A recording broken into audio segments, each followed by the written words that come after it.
All right, and we're recording. Nice. So, how's it going, man? So after our last podcast, I watched. I realized I didn't know that much about Singapore, or Hmm.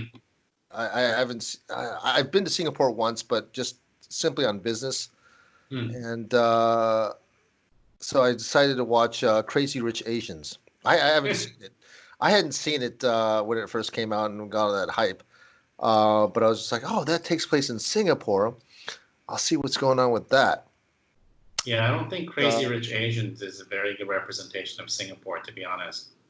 Yeah, no, it seemed like it was a kind of a medley of all the Asians. They kind of lumped them all together, which I was. Well, that's another thing is if you watch Crazy Rich Asians, you would think that Singapore is like all Chinese people, right? Yeah. Yeah. Oh, it's not. But, well, no, it's a pretty diverse blend of, Indians and Malays and yeah. But if you watch that film, the Chinese people are all like ultra rich, and all their servants are Malays and Indians, which that's true. A lot of the people who are here who are rich, really rich, are Chinese, but they're not the only ones. So Is that right? yeah, that movie is very weird. A lot of Singaporeans are actually very pissed off about that. I'm sure. I'm sure I could probably. Mm. I'm sure that's probably the case. Yeah. But with that being said, there are a shitload of crazy rich Asians in Singapore. Yeah, you guys have like the Yeah. highest GDP per capita or something like that in the Do region. we? Yeah. Well, I'm sure there's an enormous wealth gap here as well. So, I think it's like $70,000. Last I checked, which was a long time ago.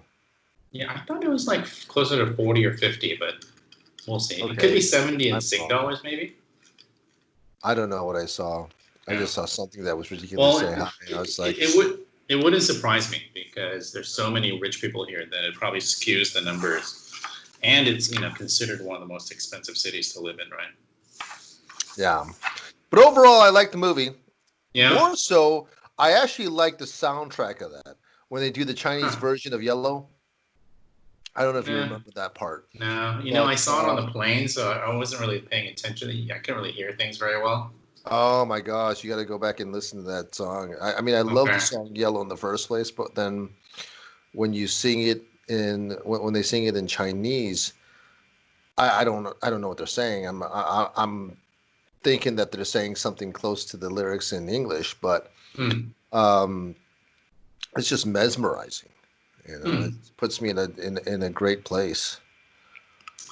Okay, maybe I'll check that out again. But Yeah, you know, just do a YouTube search of like the music. yellow Chinese version Got from it. the Crazy Rich Asians OST. Yeah. And, I've just put it on repeat for this past week, and it's just been my theme song this whole entire this past week. Yeah, I think I think the two things I really liked about that movie was the two characters. The guy Ronnie Chang, I think is his name, yeah, the comedian.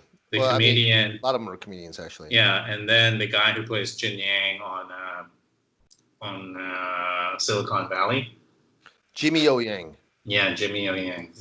That guy's like my wife's like favorite character. So Yeah, he's great. yeah, He both was of them just are on really the. funny. He just did a interview on Joe Rogan the other like couple podcasts ago. Yeah. He did. Yeah, it's Uh, pretty good. his podcast was. I mean, the podcast where he was on, he was all right.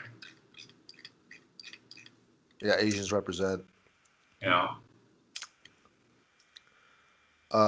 But I think they made another like contrast between. Well, this is you probably don't even remember this. You know, I mean, like they were saying like they were comparing how Asian Americans are so different from Asians and Asians. Yeah. Right. And I could definitely see that living out here in Korea. I don't know if you see it so much living in Singapore. Yeah, I think so. You know, I'm not sure if we talked about this last time, but especially Koreans in Korea seem like really like ultra patriotic for Korea, even though they have a very their connection to Korea is, they haven't really lived in Korea. They haven't really experienced Korea. Maybe they've Yeah. traveled to Korea once or twice, but Oh, the Korean Americans, you mean? Yeah, yeah, yeah, yeah, right. They have this like kind of this faux Koreanness that they're trying to. I don't know. I don't know compensate exactly. for. Yeah, it's still overcompensation, right? It's sort of Mm-hmm. weird. Mm-hmm. I'm pretty sure we talked about this last time. Yeah, we did. So no need to go back into that. Yeah, but speaking of crazy rich Asians, there's this house when my wife and I we go on these walks, and my well, my wife's like, I walk by this house and she's like, there's like 5 Ferraris parked in the driveway, and I'm like, yeah, well, it's Singapore, right? That's not that totally uncommon. Mm-hmm. And then one day we usually drive by that house, but this one time we were walking by it. So we just kind of went on a longer walk, and I'd always noticed that there were 5 cars parked in front of the driveway, 5 red cars, but I never really paid attention because you're driving by so fast. But this time we were walking by, and I looked, and it was like a Ferrari F40, a Ferrari F50, a Testarossa, and like 2 of the newer Ferraris. I don't even know what they are, right? But it was like super collectible Ferraris that this dude just like parks in his driveway. And Yeah. these cars, cars are really expensive in Singapore. So a Honda Civic is about, I would say, roughly 100,000 US dollars. So for that dude to own those Ferraris, it's much more. So That is just way too much. That is yeah. just yeah. Yeah, I mean, you have that kind of luxury in South Korea too, but you don't really see it because they would live in some kind of gated house or community of some sort. Mm. It's not, you'll see like Ferraris and luxury cars on the roads, but I've never come across them parked in a house just by walking around. And here you see like a supercar pretty much every day, if not more than one every day. There's so much wealth here. There's that one condo called the Sale where you drive into the car park and the car is put in an elevator and it's taken up to your condo and it's next to your living room. What? Yeah. I think that place is called the Sale or something like that. But I yeah. can't even fathom that. So that you can just get out of your car and then you're in your living room and then you So take the elevator back down again. I'm not sure you can get in and out of your car like that. I think you have to park the car into the parking garage. The car will go up to your house. I think you yourself probably have to go up a separate elevator to your house. I'm not sure though. I've So only what's the seen. point of it having it next to your living room? Well, cars are so expensive here. I guess it's considered like a showpiece for your house. I don't know. Ah, Yeah. interesting cultural Yeah, difference. like the last condo I lived in, and I am, not even close to being a crazy rich Asian. I'm not even rich. I'm just like a modest Asian living in, struggling to survive in Singapore. And the condo I lived in last time had actually like maybe 2 condos ago had like some kind of, I think it was like a Lamborghini Diablo and a like Ferrari, I think an F360 and like this really old vintage Porsche Mm-hmm. that never ever moved. Like they were just always just in the same spots, and I've never heard them actually Yeah. run or anything like that. I think maybe like a month before I moved out of that place, I saw someone working on the Lamborghini trying to get it to start. But for the 2 years I lived there, they like literally never moved. So I think people just sometimes they just own them for like showpieces. Yeah, there was I forgot, it was a sports car sitting in our parking lot in our garage, and it never moved for the time that I was there, and I was like, what is this? Is this guy just borrowing this car? Is he just not Yeah. driving it? I have no idea what Well, the deal the was. thing is in Singapore is that in Korea you buy the car and you outright own the car, right? But here in Yeah. Singapore, if you buy a car, you have to actually buy a certificate of entitlement to continuously own the car, right? Right. That's what's kind of Right. expensive. So, like in the U.S. or something, you can just buy a car and leave it. And, you might pay like some road tax or something like that on it once a year, which is like a couple $100. But in Singapore, that's not the case. You're paying a lot of money just for that ownership. So that's what's sort of weird. And then Hmm. the last condo I lived in, oh my God, it was so annoying. This guy had a gold Lamborghini that was so freaking loud. It was like the most obnoxious, loud car that I I've hate ever that. heard. I lived on the 10th floor, but the moment he starts it up, you can just, it sounds like something's exploding in the garage. I hate loud cars, and especially hate loud motorcycles. I don't know what the purpose of them are. Well, Just but this is what's really bad is that on these small suburban streets, he would do like launch control and just like do burnouts and shit at like 3 in the morning or something. It was just so obnoxious. So the guy finally moved away, but I was just like, just wanted to punch that guy. yeah, I don't know. I mean, like when I was living in America, when I hear like motorcycles just revving up really, really loud, it's usually like people in their 50s or 60s who are trying to live out their past. Like how it was back when they were in their 20s, what was like the cool Yeah. thing to do. And it's just so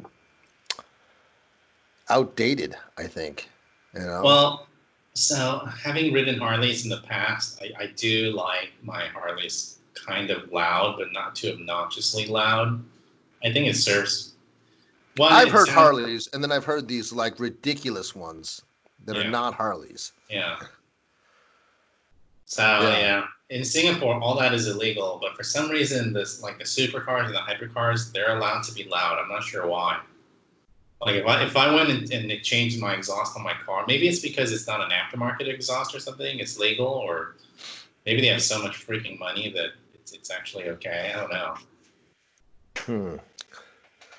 But talking about condos and the rich and the poor, you see a lot of that contrasting in Korea because of the lotto system that they have over here. What's the And lotto so, system? well, so not this one that I lived in, but I lived in one before, and it was It's when they have a new build and then right, a new build. development, yeah, and then it's like a lottery to have the right to buy it, right? So a certain percentage is lottoed, and if you get picked for lotto, you can get it for a lot cheaper or Oh, really? something like that. I don't know. So Okay. so it was a new development that I was living in, and so inside you'd see like Mercedes Benz, and then Yeah. also you'd see like taxis in there because a taxi cab Oh, driver won the lotto or something like that, and well, they don't win the lottery, but they win this specific prize to be able to purchase their or lease their apartment at a much discounted rate. I see. And So it's like so rent you'll have control, a something like taxi that. cab parked next to a Mercedes Benz. So it's an interesting contrast that you see in Korea sometimes. Well, yeah, but a lot of Koreans also go into a lot of debt to buy these cars, right? Hmm. That's also a huge problem there.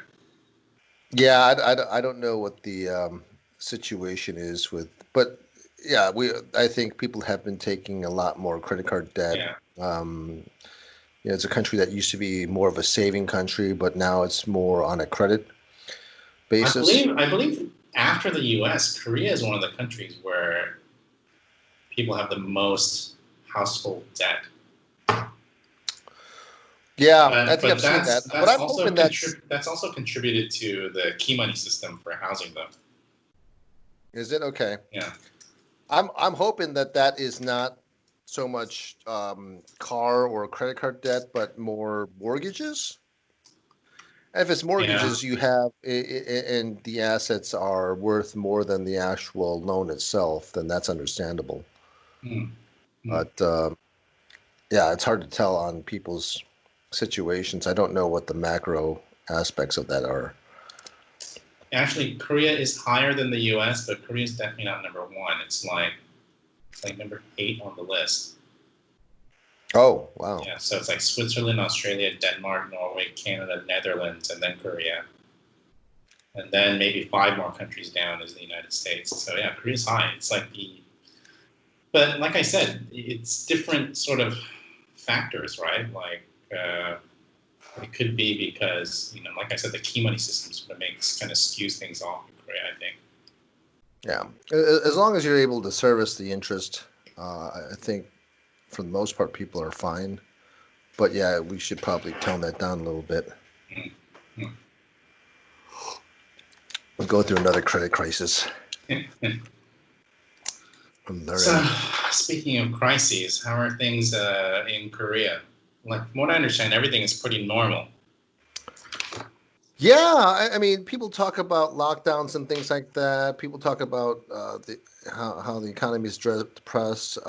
There wasn't really any lockdown over here in Korea, so everybody just kind of goes about their normal lives. And the way that they social distance is just by wearing masks, right? I Mm. mean, you're not really social distancing on like subways and things like that. You're not trying to avoid places, avoid people in in sidewalks and so forth. You just do your normal thing, but just wear the mask. And so people are going to work the same way that they would. But there are certain industries that have been hit hard. Yeah. Travel industry, like where I'm in, we've been hit probably the hardest. And Hmm. then there's probably an issue with global demand, and that Korea is, 50% of the GDP is exports over here. Hmm. And so that's got to take a damper on the export market for Mm. Korea. So it's really hard to size up how big the impact is. But in terms of like the people that I know, not too many people are affected, other than the travel people that I'm working with, and so Mm. everybody's affected over there. Everybody's looking for new jobs.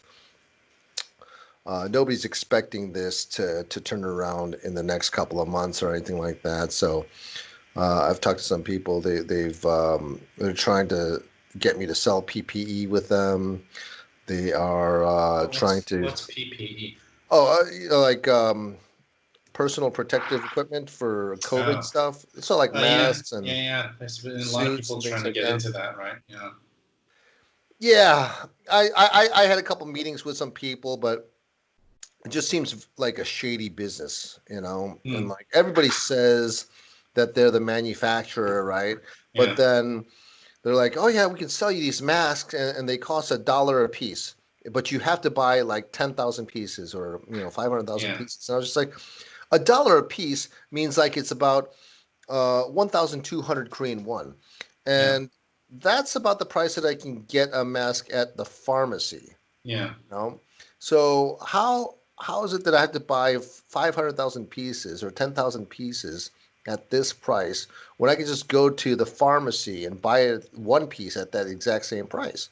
Yeah. So the math wasn't like working with me, and I was just like, I'd love to help you guys sell, but you got to give me a good margin here for in order for me to be incentivized to do this. So they're trying to sell it back into the U.S. Yeah, yeah, in Yeah. other countries. And then I went to go visit this for these. I don't. They're not hazmat suits. They're much more temporary than that. But you put on these suits, and it's what the frontline workers are wearing when they Yeah. test people and things like that. So it's a suit that you wear alongside the mask and the face shield, gloves, or whatever, and it's a 1 day use only. They're called like bunny suits, right? I don't know what they call them in Mm. English, but Yeah. you know what I'm talking about. Yeah. Anyway, Well, so so I've how been much do you think? approached. How Yeah. much do you think one of those costs? A Disposable single that you have to take disposable. I don't know, uh, what, $10? If the mask is $10, one, right? I'm gonna say yeah. Yeah. So they said, oh, we'll give you a good deal. It's $26. Hmm. And I was just like, I don't know if that's gonna work out. I mean, I'm not in this business, but if you told me that I had to buy 500,000 or 10,000 of these things at $26 a piece, and that's not even including like the shipping overseas, Yeah. I think that I would probably not get So started in this business. I suspect that like every Korean American or Asian American has been approached to do some type of import export trading on this medical equipment because of COVID. Because I've been approached a couple times as well. My biggest problem is that I just don't know enough about this stuff to tell if this stuff is real or fake. Right? There's Yeah, so many reports in the U.S. of people selling masks saying that they're certified to whatever XYZ level, and then they buy it, and it turns out that it's phony. Right? right. I thought it would be so much easier than this because I would have thought that okay, Pete, there's manufacturers, Korea manufactures some of the top quality stuff, and that people would want this. But it turns out that it's like for having a hard time trusting the people that I'm working with on Right. this. So how am I going to go out in the market and like approach hospitals and frontline workers, Yeah. be like, hey, can you want to buy this stuff when I can't even trust the people that I'm dealing with? So Yeah. it's I have a feeling that the hospitals and stuff, they have very strict procurement systems. Like they yeah, wouldn't just sell it to any Joe Blow off the street, right? I think right, the only places you might be able to move it to is like, I don't know, it would be once again something shady or something where they need it really urgently. Like, I don't know, they're going to have a huge mass concert or something, right, and and then they want to buy it. exactly. Yeah. So, But this was a couple months ago when it seemed like this kind of stuff was imminent, right? right, right. And that this stuff was, like people were going to desperately like buy them left and right. But um, I think governments have kind of secured some channels already. You heard about Yeah. how the first lady of Maryland, Oh, yeah, who's yeah, yeah. Korean background, she she brokered a deal with Korea to bring over COVID testing. Right. Yeah, I had COVID tests too. But yeah, that's one thing that like that's definitely something that like I would not have any knowledge about the medical implications Mm. or like this, the scientific terminology and things like that. Yeah. Like masks, I could know. Yeah. The what do you call the hand sanitizers? I know because I use them all the time. But the COVID testing, which Well, I had some my well, hands on. the test I is was not just like, the test is not a standalone item, right? Like it needs to go back to a laboratory and stuff. yeah, yeah, exactly. I mean, we Yeah. never got to that point, but Yeah. it's just like when my friend was telling me about them, I was like, oh, okay, all right. And there's also issues about lots of negative positives or positive False negatives, positives. false Yeah. positives. Sorry, yeah. So that's just one thing that I did. It would get kind of hairy, and I didn't want to deal with because I have no idea about the quality or have any judgment about the quality. But Yeah. I thought that maybe I could be a good salesman for them, brokering deals, trying to find people on the ground because of I can speak English and a lot of these Korean manufacturers don't. Mm. So I thought I could help a hand during that time and maybe bring some glory to Korea. But in the end, I was like, this is way too much for me to swallow. So I'm now looking into like different things to do. So one thing that I'm actually thinking about doing right now is starting up a business English, um, business, like a Mm. website or a Hagwon or something. It's still formulating in my head on how it's all going to look, but That seems like a really blood ocean hypersaturated type of thing to get yeah, into. it is. I mean, you can No. do it's a hyper saturated place. Yeah. You just do like a neighbor search of like business English, Yeah. and you get so many different companies and things like Yeah. that, right? So the name of the game is being authentic and coming up with your own content and doing something that comes naturally to you. Yeah. And so one thing that I feel like I can maybe do authentically or naturally or just very easily is to go through like daily headline news and really dumbing that down so that people here can understand that better.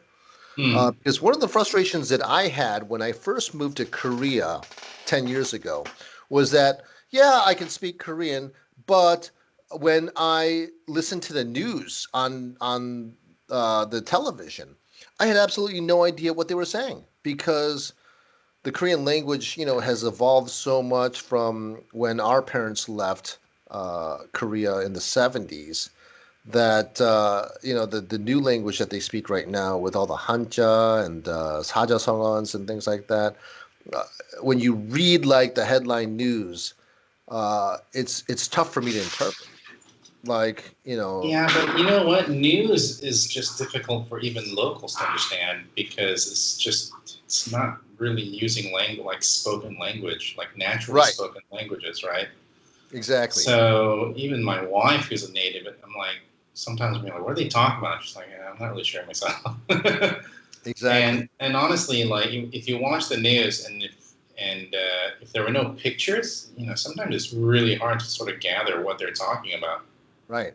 But the same, you could say the same thing about maybe like market news, economic news, stuff you find Yeah, in the Wall Street Journal. You read like this, U.S. stocks take a tumble in this bear market recession or something like that. Some people may understand that. Some people may not understand it, or some yeah, people may understand parts of it, right? right, right, right.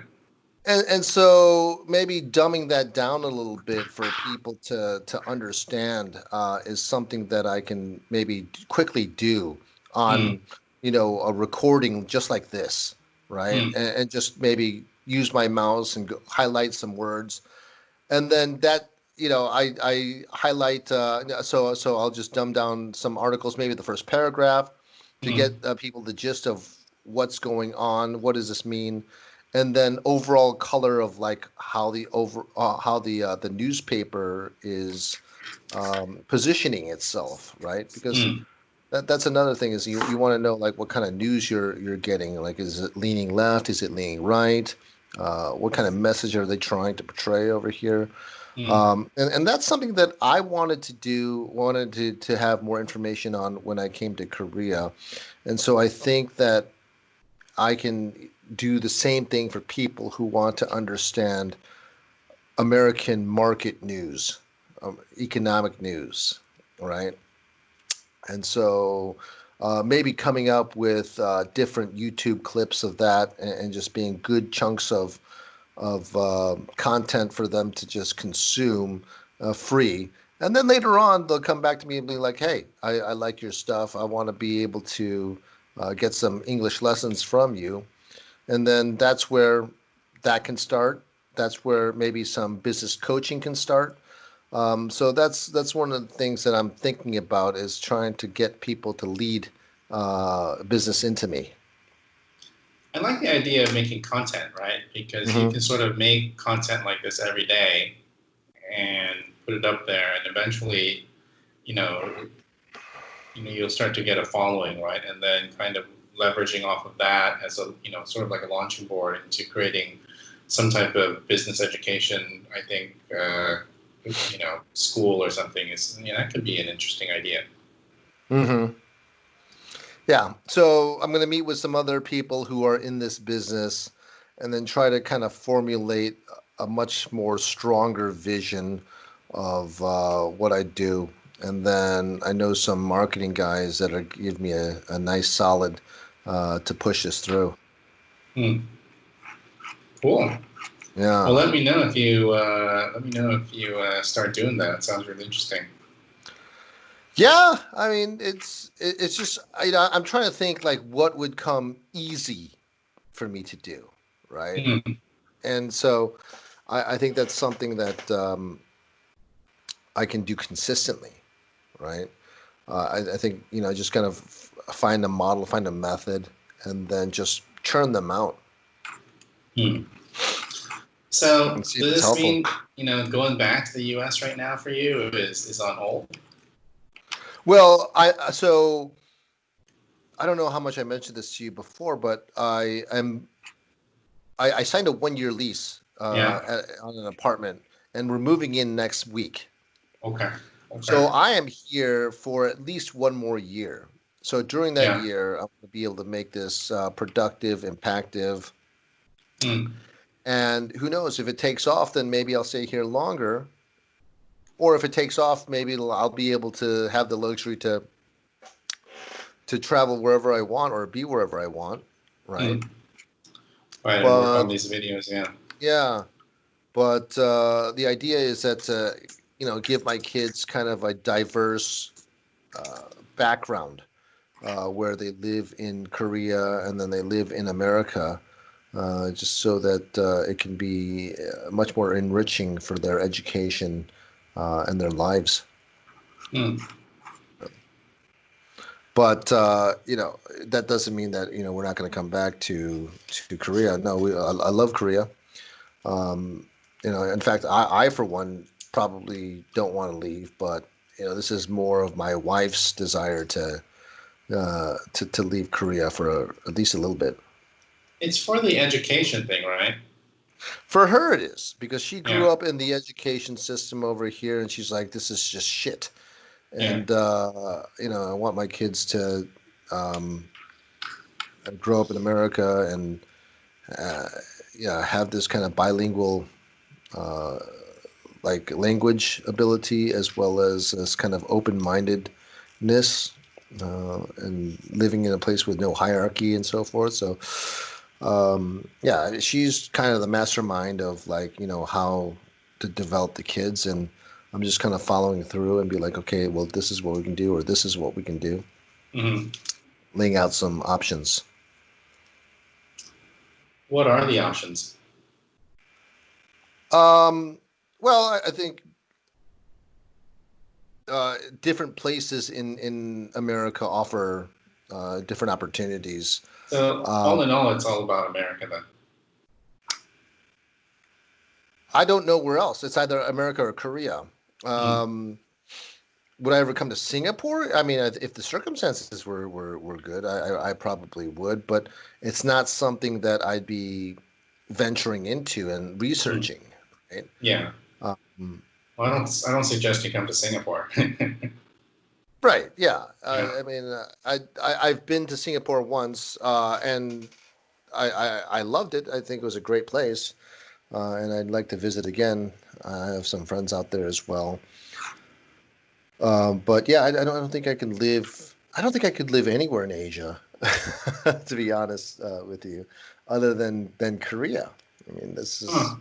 yeah, I think I could pretty much live anywhere in Asia yeah, as long as it's relatively developed. So, taking out places like Bangladesh, Indonesia, I think, Malaysia, Vietnam, obviously Japan, Taiwan, all those places I could definitely live under the condition, and my wife would be stressing this, and it's actually it's not just my wife; it's actually a very practical thing, is that I would be able to send my children to like international school, right? mm-hmm, So yeah, as long as that's sort of taken care of, and if I was working for a company that was like, hey, you need to go live in Malaysia, I would actually really like to go live in Malaysia. I would probably prefer to live there over Singapore. right, yeah. The kids and everything that adds a whole new layer of things that I haven't even thought about. I'm just thinking Yeah. of on a personal basis.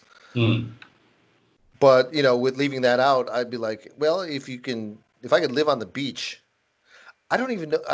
The fascination of living on a beach is fascinating, but in reality, I don't know if that would be a viable option for So me. this is the thing with COVID, right? So a lot of parents were sort of forced to bring their kids home for like 2 months at a time or something like that, right?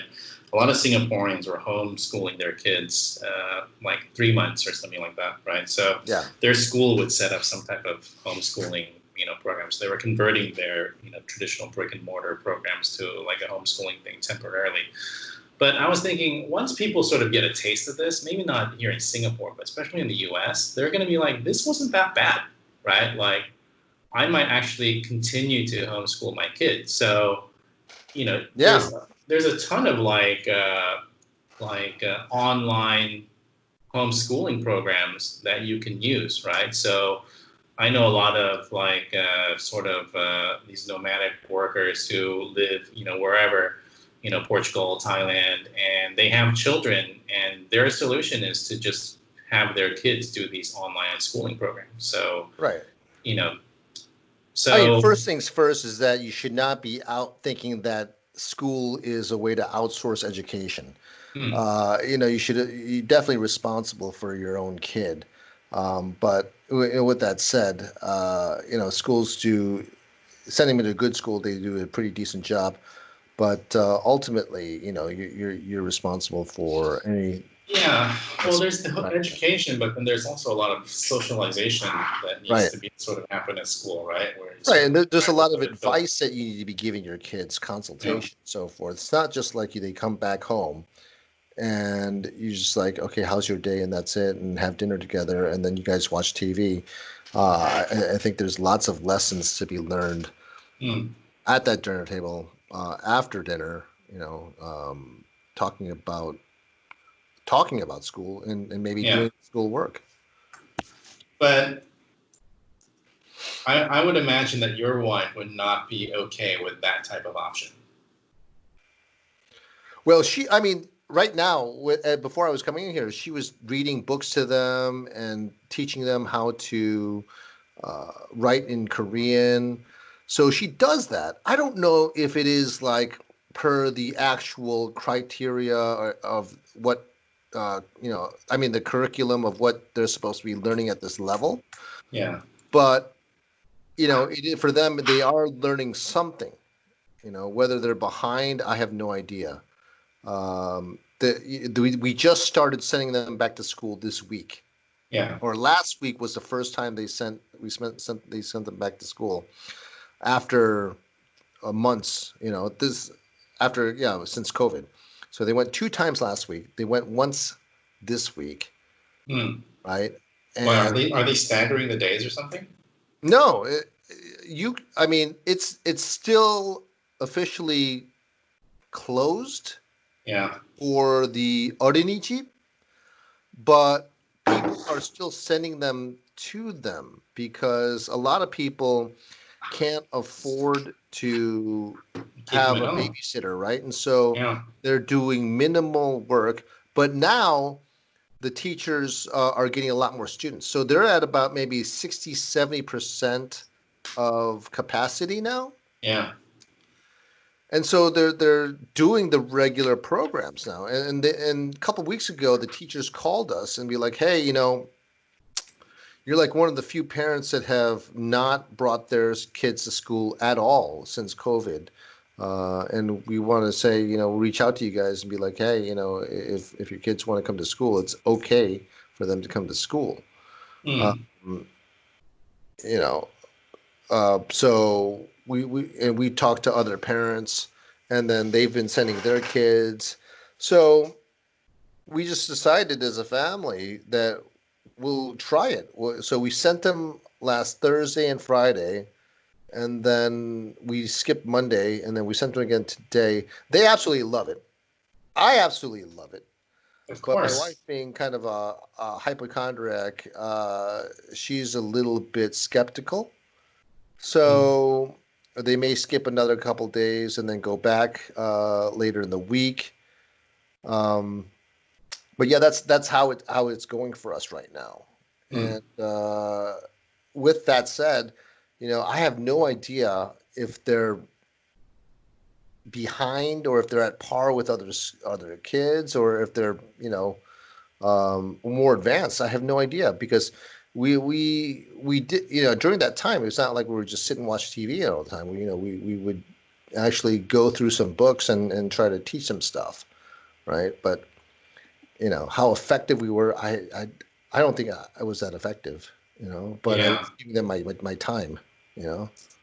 Well, I think for us, that time that we spent with, you know, my son, who's like 2.5 years old now, was quite good because he's learned to speak a lot more during that Hmm. time at home. The teachers were actually quite surprised when he went back. They were like, he's expressing himself a lot more clearly now, and Yeah, but he was getting a little. He doesn't like going to school, but he was getting a bit restless and Yeah. sort of acting out. So we were quite glad that he went back, and we sort of used that opportunity. Sort of, he did learn a handful of Korean phrases, but he says them in a really awkward way. So he almost sounds like what like an American kid would sound like trying to say something in Korean. And Yeah. Well, the good thing was that our kids started speaking English, but probably in the same pronunciation. yeah. So that was a stark difference. Probably if they So kept going to school, they wouldn't be speaking yeah. that much English to me. So my wife and I, we were actually considering. They actually have a Korean international school here. It's not accredited though, but we were thinking of maybe sending him there. But ultimately, we actually did make the decision to send him there, but because of some recent things that happened, we decided not to. So yeah, I'm not sure how important it is that he knows Korean, but I don't know. I guess it's nice if he's multilingual, right? So yeah. Yeah, yeah, for sure. Right. I think the plan for us is to get them trilingual. What's the third language? Chinese. Chinese. Yeah. So that, if they speak English, Korean, and Chinese, then they can probably speak to like 90% of the world. Yeah, well, you wouldn't even need to have them speak Korean. If they only spoke English and Chinese, they could probably Well, they speak need to to speak to 90%. us. Yeah. Yeah, so, Yeah. here in Singapore, they teach English and Chinese, right? So Yeah. at Pacer's nursery, there's a teacher who's only Chinese. She's Chinese only. Like, she can't even speak English. Like, when we Uh-huh. speak to her, like, one of the other teachers need to translate for us. Right.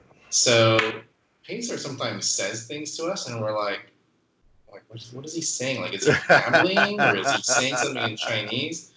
And sometimes we go to school and we're like, do you know what he's saying? And it turns out he is saying things in Chinese, and we just don't know it.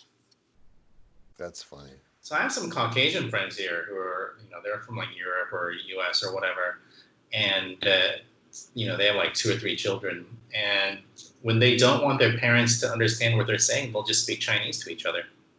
Oh, that's low. Yeah, that's Oh, like really sneaky, right? So one of my friends, he was getting so frustrated with it that he actually started to take some Chinese lessons because he just wanted to get a sense of what they were saying. oh, wow. Yeah. So, it's a good thing that the kids can speak Chinese, but sometimes they're speaking in a language that you just cannot understand at all, right? And I have I, no, I, at my age, I have no intention of learning Chinese, right? I'll just have to bet that they don't know how to speak pig Latin. Fine. Yeah. Yeah.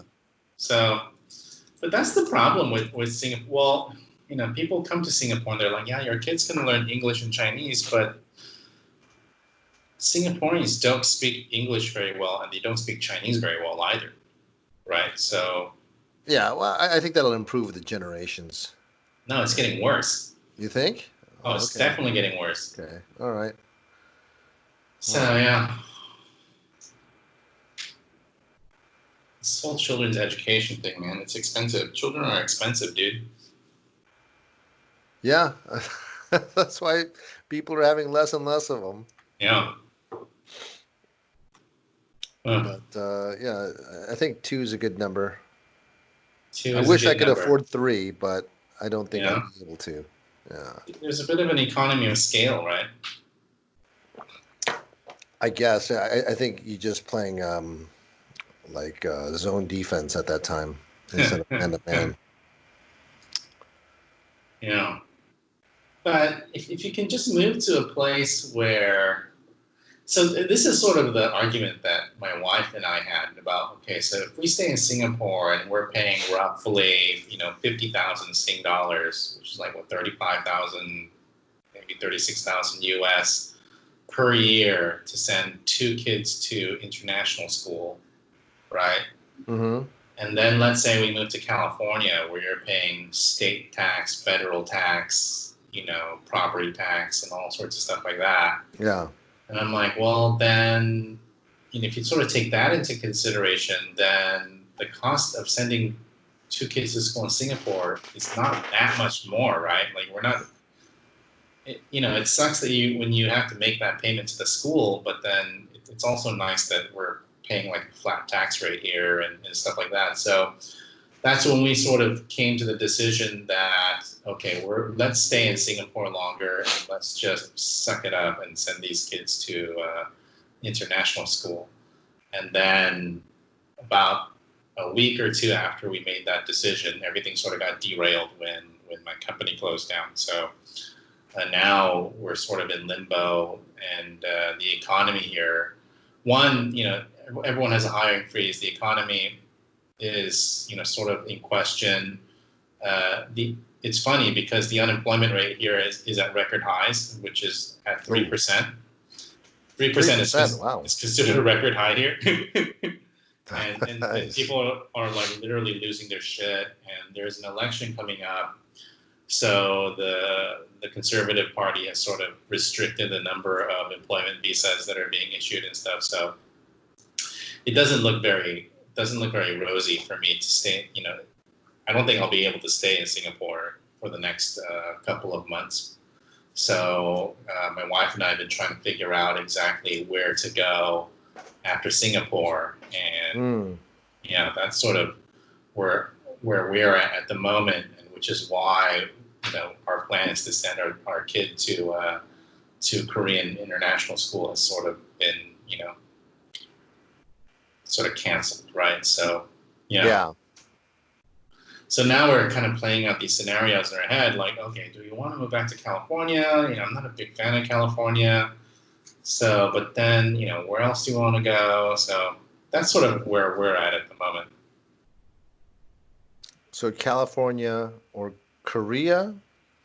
So Korea is another. So, well, here's the thing: is even if we do go to the U.S., we need to make a pit stop in Korea because my wife is pregnant. So That's right.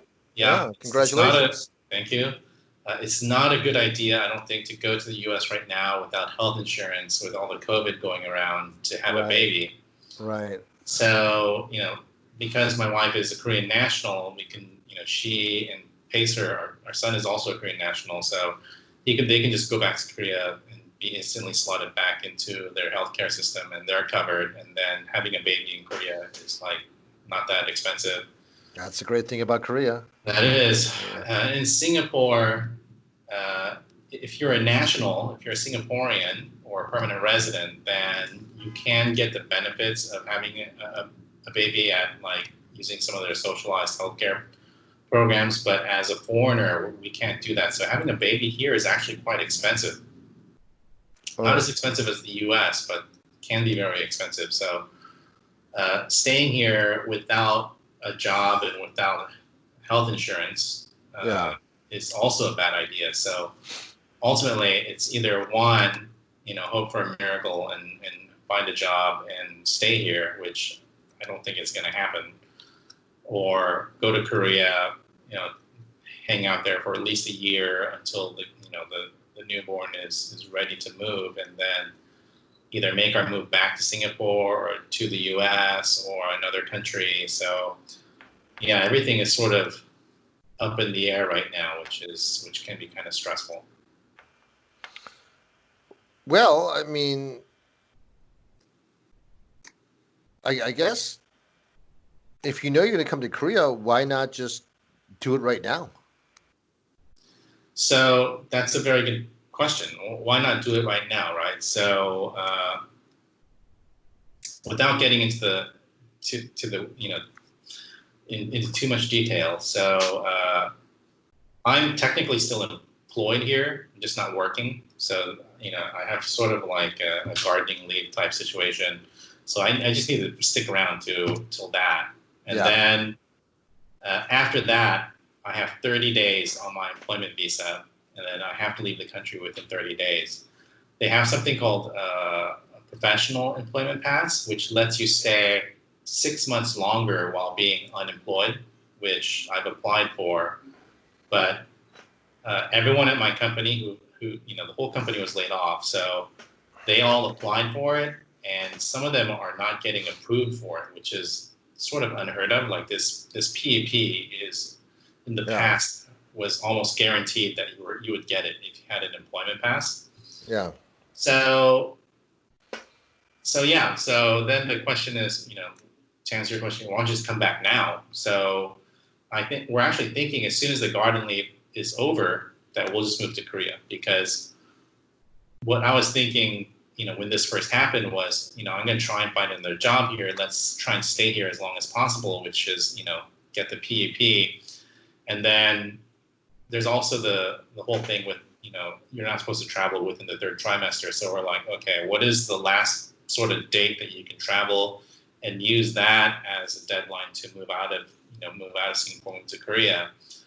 But then we were thinking, well, what's the point of doing that if the prospects of finding a job here are nil, right? So you might as well, stop paying rent here and sell our expensive ass car, which is like 15 years old, but costs as much as like a new BMW and all that stupid shit. Oh, so you have a car over there? Okay. Oh, I do have a car. Ah, yeah.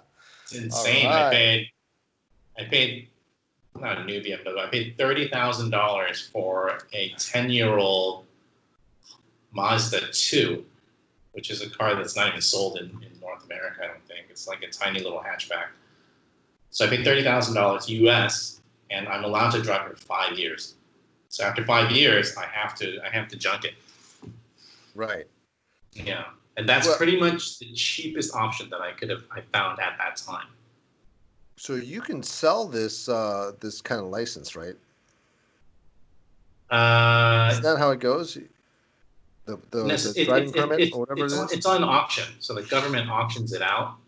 So depending on demand, the price of it can go up or down, right? So at a time like this, when the economy is shit, it's probably really cheap. But at its peak, when I lived here like last time, which is now almost 8 years ago, it was at its peak. It was like $100,000 US just to own the rights to own a car for 10 years. So then, there's also like a 200-300% markup on cars here. So that's why a Honda Civic can cost you, over $100,000. Now, Honda Civic will probably cost you about $100,000 US here at the moment. Wow. So then what you can do is, after that 10-year period is over, you can either junk the car, or you can renew that certificate of entitlement for another 5 to 10 years, 5 or 10 years, and then you can either drive the car longer, or you can sell the car. You can sell the car anytime, but what a lot of used car dealers do is they find 10-year-old cars that are still in reasonable condition, and then they'll buy it, renew the COE on it, and then sell it to people like me who sort of need a car. But wait, so when you renew it, do you have to pay another huge lump sum? Yeah, you do. Right. Okay. So I said I paid like $30,000 US for the car. So at the time, the COE was roughly about $50,000, and then for 10 years, and then it was renewed for 5 years. So it was like $25,000 just for the tax, and the price of the car was only like $5,000. It's complicated here, man. Like, also the government refunds you some of the money. Like the COE, they'll refund you. It's prorated. But like, let's say you bought a Ferrari, right? And then you sell it after 5 years. The government will take that Ferrari back. When you sell it, they'll return some of that tax back to you. Not the COE, but it's really weird. Like the government assigns a certain value to it, and I don't know what they do, but certain cars are they call it market value, but it's obviously some bureaucrat made it, so it's just strange. Yeah, it sounds like something that I don't want to get messed up with. I'm fine with driving my car here in Korea. Yeah. It's not so simple as I used to think cars were expensive in Korea, right? Like when I first moved, I would bitch all the time, right? Especially when you're from California, you're so used to owning a car, and then at the time, cars were pretty expensive. It's a lot better now. Yeah, I think a Hyundai Sonata costs more here than it does in the States. It does, yeah. Yeah. And obviously, the gas is so much more expensive over here. Gas is what, like $8 a gallon, $10 a gallon? Probably. Yeah.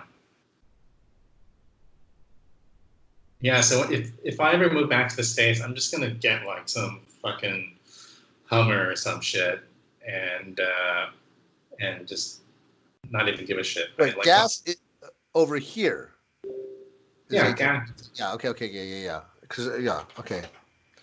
right? I think you are right.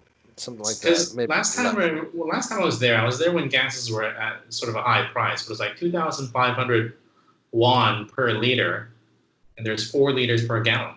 So I think roughly you see it for it depends on the diesel or the Huibaru. petrol. Yeah.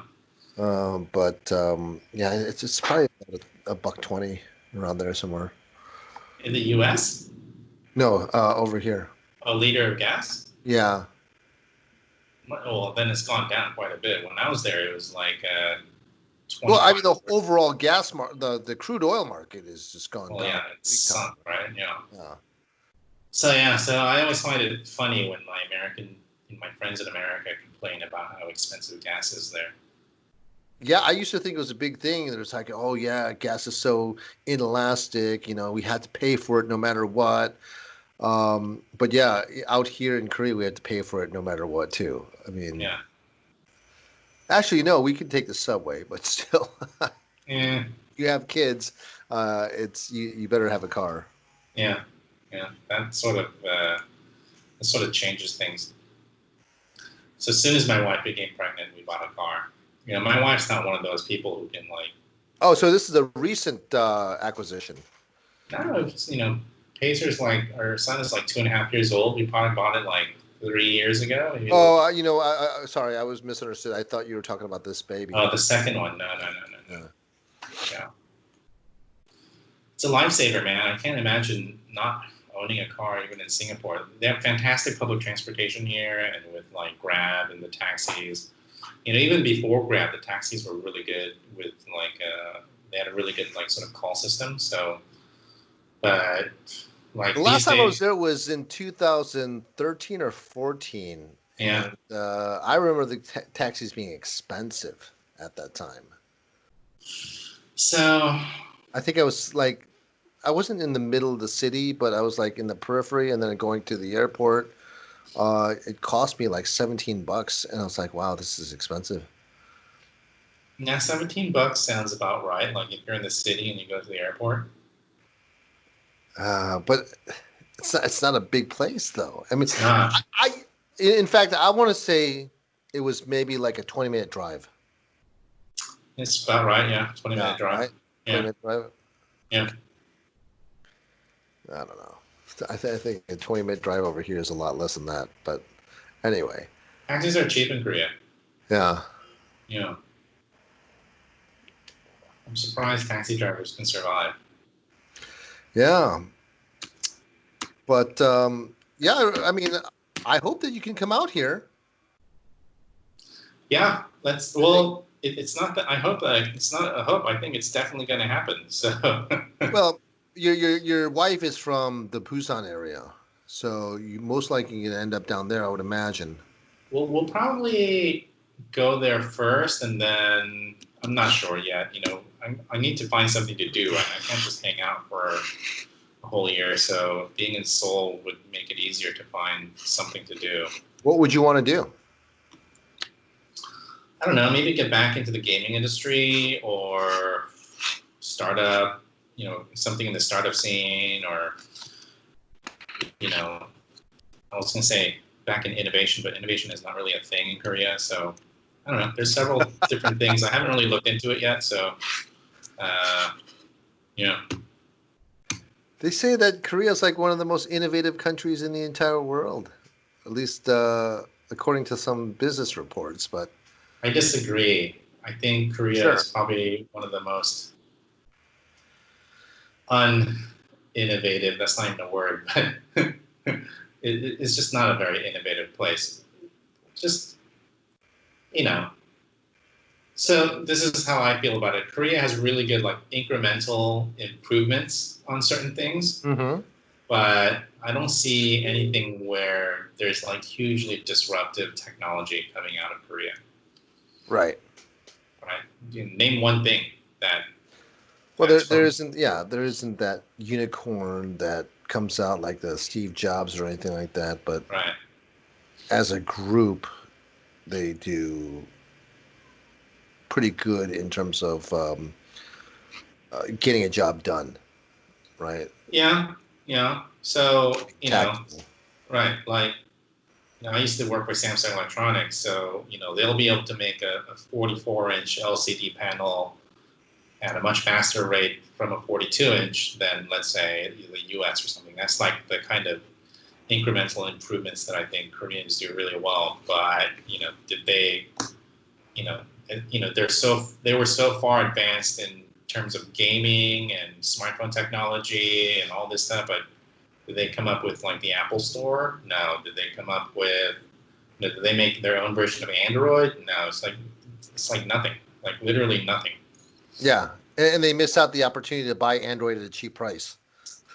Well, not only did they do that, but they like made a copycat version of iOS, and the only thing that they copied was the way it looked, and nothing that made iOS so fantastically great, right? So they just, I always say that I think Koreans are really good at hitting the bullseye of the wrong target. Like for some reason they can go full steam ahead at something, but it's usually at the wrong thing.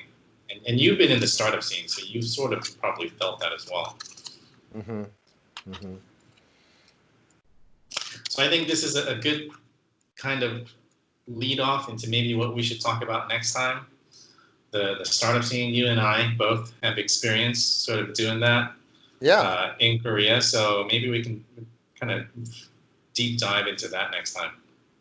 I think that'd be fun. Yeah. So our hour is up, and yeah, let's uh, let's talk about that next time. All right, sounds good. Let's see. Should we stop recording? Yeah. All right, hold on.